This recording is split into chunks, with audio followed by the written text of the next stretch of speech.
الکریم اما بعد فاعوذ باللہ من الشیطان الرجیم بسم اللہ الرحمن الرحیم ان اللہ لا یغیر ما بقوم حتی یغیر ما بانفسهم صدق اللہ العظیم۔ بہت ہی محترم بھائی جناب حفیظ اللہ یعقوب صاحب، صدر اسلام آباد بار ایسوسیشن، میرے انتہائی محترم بھائی جناب شعیب شاہین صاحب، صدر اسلام آباد ہائی کورٹ بار، جناب بلال مغل صاحب، جناب حافظ نفیس صاحب، جناب سعید احمد راجپوت صاحب، جناب سردار نجم عباس صاحب، سہیل خورشید صاحب، اور محترم بھائی جناب میاں محمد اسلم صاحب، میرے انتہائی قابل احترام معزز ممبران بار، بھائیوں اور بہنوں، السلام علیکم ورحمۃ اللہ وبرکاتہ۔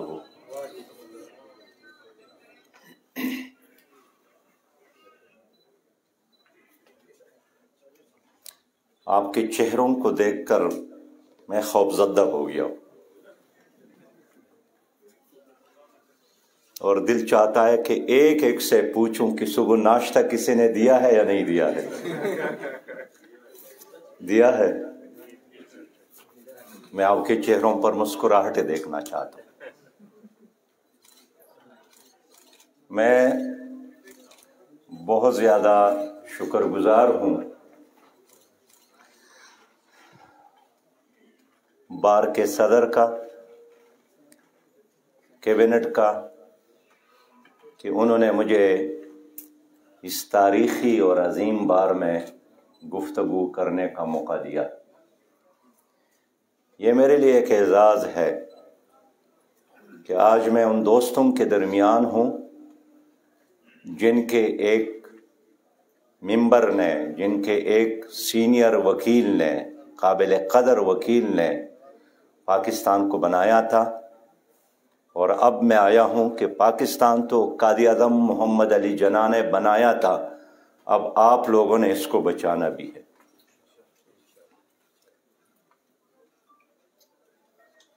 بار اور جماعت اسلامی میں قدر مشترک ہے کہ اگر کہیں حقیقی جمہوریت ہے تو یہ آپ کے بار روم میں ہے یا جماعت اسلامی میں ہے۔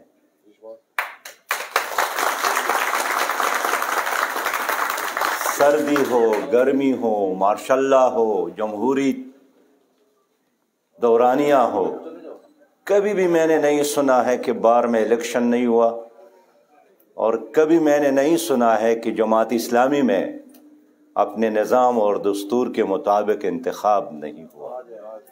اس کے علاوہ معاف کیجیے گا، یا پراپرٹیز ہے خاندانوں کی، سرمایہ داروں کی، جاگیرداروں کی، یا کچھ مافیاز کے جتوں کی۔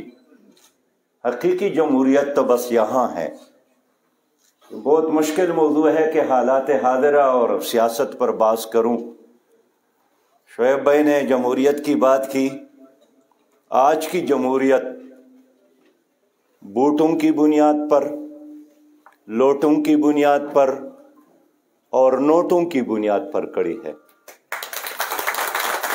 اس لیے آپ چاہتے ہیں کہ میں بوٹوں پہ بات کروں، لوٹوں پہ بات کر لوں یا نوٹوں پہ بات کر لوں، تو اس پر میں اپنا وقت ضائع نہیں کرنا چاہتا۔